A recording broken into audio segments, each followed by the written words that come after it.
il faut les semer. Mais qu'est-ce que tu crois que j'essaie de faire? Te branler la nouille. Me branle pas la nouille. Fais pas genre tu diriges le vaisseau, on sait que la manette n'est pas branchée. Mais arrête de m'emmerder. Dans tous les films d'action, ça se passe comme ça. Alors tu vas me dire qu'on est dans un film d'action.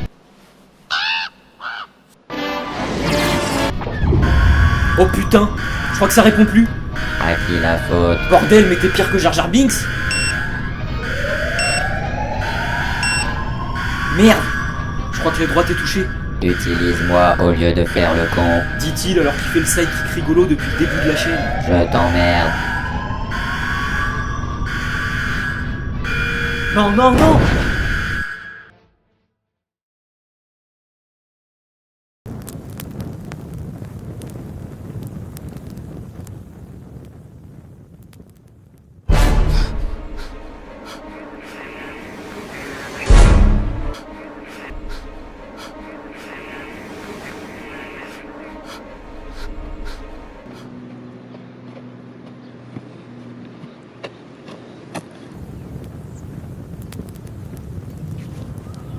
Pas très intelligent de ta part.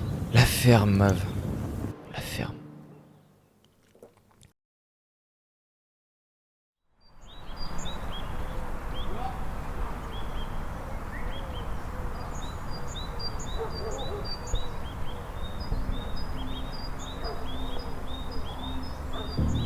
Qu'est-ce que c'est que ce truc? Ça, on va le savoir très vite. Bah ouais, je pense que t'as compris de quoi on allait parler. Star Wars, ou l'œuvre la plus iconique de George Lucas. Une saga de films s'inspirant directement de Dune et de la BD Flash Gordon. Bah ouais, ce qu'il faut savoir c'est que Lucas était un fan de la série, tellement qu'il voulait en avoir les droits pour l'adapter au cinéma. Bien évidemment, cette adaptation appartenait déjà à un certain Alain Resnais, et n'ayant pas grand chose en poche et une filmographie assez pauvre pour l'époque, son projet professionnel tomba à l'eau. On refait pas une équipe qui gagne. Mais qu'est-ce que je raconte moi? Heureusement qu'il a pas eu les droits, car c'est avec cette réalité de la vie en pleine gueule qu'il a eu l'idée de créer sa propre œuvre originale. Et comme vous l'auriez deviné, cette œuvre, c'est Star Wars. En voulant introduire des références à la culture asiatique et aux grands westerns de l'époque, il ne le savait pas, mais il était sur le point de créer une des œuvres, si ce n'est pas la seule, les plus cultes de la pop culture. Tellement culte que même les parents réticents à ce genre de choses se devaient de connaître cela. Une chose resserrant les liens familiaux. Pousse pas trop quand même. Mais c'était pas loin. Après, les principaux concernés par cette hype étaient les geeks extrémistes. Ouais, tu sais, les mêmes qui te demandent des free hugs en convention et qui sont choqués de savoir que tu n'as pas vu un seul épisode de Game of Thrones. Eh les gars, moi j'ai jamais vu d'épisode de Game of Thrones. Je déteste Game of Thrones. Mais qu'est-ce que je fous là? T'es en enfer, mec. T'es allé trop loin dans tes propos. Donc je vais prendre ton âme. Et tes chaussures aussi. Donc c'est en 77 que fut créé Star Wars Un Nouvel Espoir, plus ou moins connu sous le nom de Guerre des Étoiles. Eh oui, je vais bel et bien commencer par le 4e volet. Faux fan. D'où faux fan? Les films ont vu le jour avec le 4, ça me paraît logique de commencer par celui-là. C'est toi le faux fan, t'es malade toi. Dois-je rappeler qui est le fou qui parle à sa montre? Luke Skywalker vit chez son oncle et sa tante sur Tatooine et rêve d'aventure comme n'importe quel enfant de son âge. Obi-Wan reçoit un message de la part de Leia via R2D2 et C3PO et ses droïdes s'empressent de retrouver Luke. Il part donc rejoindre Obi-Wan qui lui annonce que son père a été tué par Dark Vador et il en profite aussi pour lui proposer de l'initier au pouvoir de la Force. Il forme une équipe avec Han Solo, Obi-Wan, Luke et visiblement l'homme le plus poilu du monde. Ils partent en direction de l'Étoile Noire, ou Death Star en VO, pour ainsi sauver la princesse Leia qui s'y trouve prisonnière à bord. Tu te foutrais pas un peu de ma gueule, Luke? Ça fait à peine 1 heure que tu connais la force, là. Et si t'as le cœur, là tu peux voir que les contractions rythmiques sont un peu troublées. Bon, tu feras gaffe, si tu te forces, c'est hémorragie directe. Tu me recoutes tout ça et on n'en parle plus? Cela mène à une rencontre entre élève et maître. Dark Vador finit par vaincre Obi. Visiblement un vieux en phase terminale ou un contorsionniste. À vous de juger. Oh, satanée ostéogenèse! Et la princesse Leia est sauvée. À ses débuts, le film ne sera diffusé que dans 32 salles différentes, car Lucas n'était pas très doué en ce qui concerne la communication marketing et met ça de côté, mais très vite, le film se propulse au devant de la scène à une vitesse incroyable. Ce premier film Star Wars a tout simplement cartonné. Je sais pas si vous vous rendez compte, mais en 77, avoir un film de science-fiction qui génère des milliards de dollars de recettes, c'était impensable. George Lucas croyait pas un tel succès, notamment à cause de ses proches qui lui disaient qu'il allait flopper. Le seul qui y croyait, c'était son ami Steven Spielberg.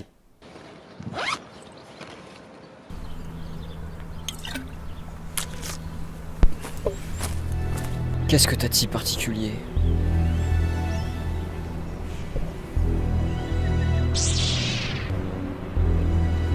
Qui dit succès rime avec suite. Forcément, on n'allait pas se contenter d'un seul film quand on connaît toute l'étendue de l'univers de cette saga. Donc l'Empire contre-attaque arrive, cette fois-ci réalisé par Irving Kershner et non Lucas car il a fait un malaise sur le tournage du premier. Il refusa en premier lieu, puis accepta. Je suis si indécis.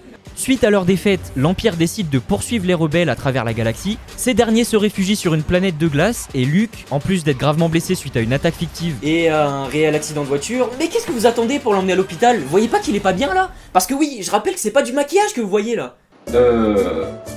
Vous êtes sûr de vouloir le faire jouer là? Comme je disais, Luke part à la recherche d'un certain Yoda suite au conseil du fantôme d'Obi-Wan. C'est pas moins logique que ce qu'on a vu avant. Hein. Arrivé sur les lieux, il fait la rencontre de ça et se rend compte que finalement, ce truc ambulant, c'est le fameux Yoda. Oh putain, les claques que je leur ai mis à celui-là. Jedi ou pas, hein, m'en bats les couilles. Pendant ce temps, Vador est surpris par les indications de l'empereur sur le jeune apprenti Jedi et ils sont convaincus d'un potentiel futur allié. Se sentant prêt, Luke décide de se diriger vers l'Empire pour venir sauver ses amis, sentant qu'il se passe quelque chose d'inquiétant. Leia, Han et les autres se font trahir par Lando, les vendant à l'Empire, et l'ennemi prendra la décision de congeler Han dans de la carbonite et... Je suis désolé, mais il fallait absolument que je vous montre ce passage qui, à valeur personnelle, me fait vachement rire. Je t'aime. Je sais. Luke refait la rencontre de Vador, une bagarre pas oufissime mais mieux que le 4ème volet s'ensuit, jusqu'à ce que Luke se fasse couper la main. Oh, mais quel chochotte celui-là. Mais quel enfoiré celui-là. Pendant que Monsieur Pas de Bras Pas de Chocolat est littéralement au bord du gouffre, Vador tente de le convertir au côté obscur et s'ensuit la révélation la plus mythique du cinéma. Je suis ton père.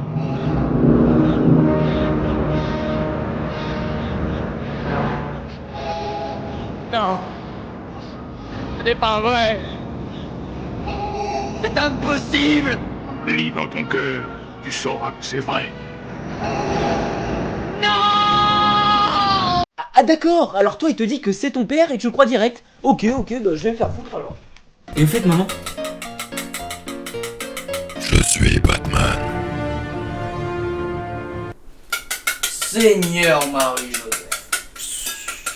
Luke refuse cette alliance père-fils et tombe dans le vide pour fuir Vador, ce qui le laissa rentrer pile dans le tuyau. Oui mais non, à cette hauteur tu meurs normalement. Leia eut une connexion avec Luke et demande à Lando de faire demi-tour pour venir le récupérer. Et c'est seulement à partir du 8 que vous vous plaignez de la connexion de Leia avec la Force? Eh les gars, réveillez-vous. C'est à partir de là qu'il fallait dire quelque chose. T'en dis trop, garde-en pour la suite. Il s'avère que Leia avait raison et sauve Luke, il établit un dernier contact avec son père, se fait poser une prothèse pour faire office de nouvelle main, et ils rejoignent le vaisseau pour un plan cliché d'équipe de héros.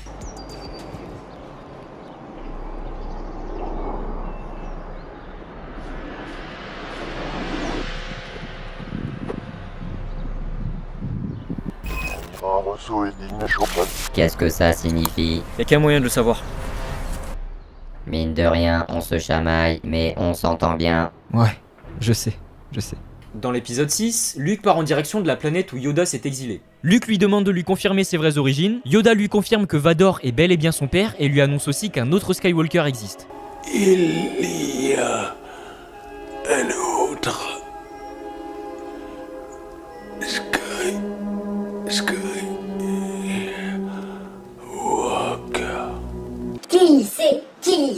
Qui c'est Leia.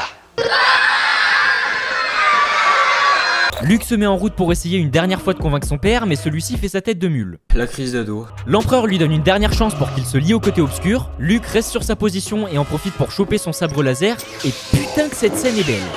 Je vais pas m'étaler sur les scènes d'Han Solo et Leia parce que soyons honnêtes, je trouve qu'elle raconte rien d'intéressant. C'est toi le chat!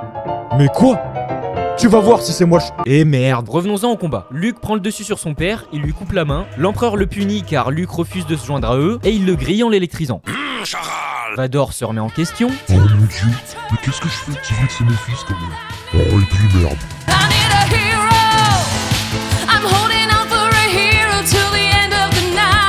Et t'as attendu toutes ces années pour n'agir que maintenant? Non mais je suis désolé, moi je me recasse.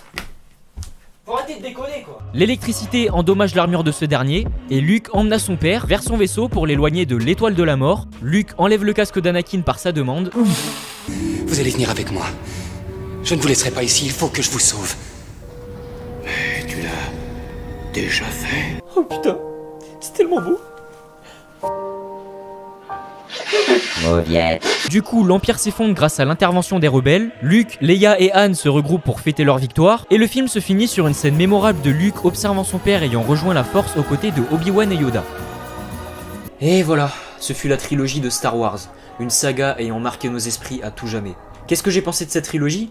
Bah, j'ai franchement adoré ce mélange entre futur, monde alternatif et réalité dans une seule et même œuvre. J'ai pour ma part connu cette saga assez tard parce que je suis pas né dans les années 80, mais même 25 ans plus tard, elle fait toujours autant d'effets.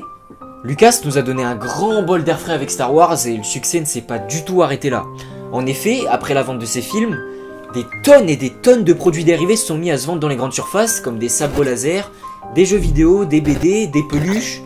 Et à votre avis, cela laisse penser à une suite ?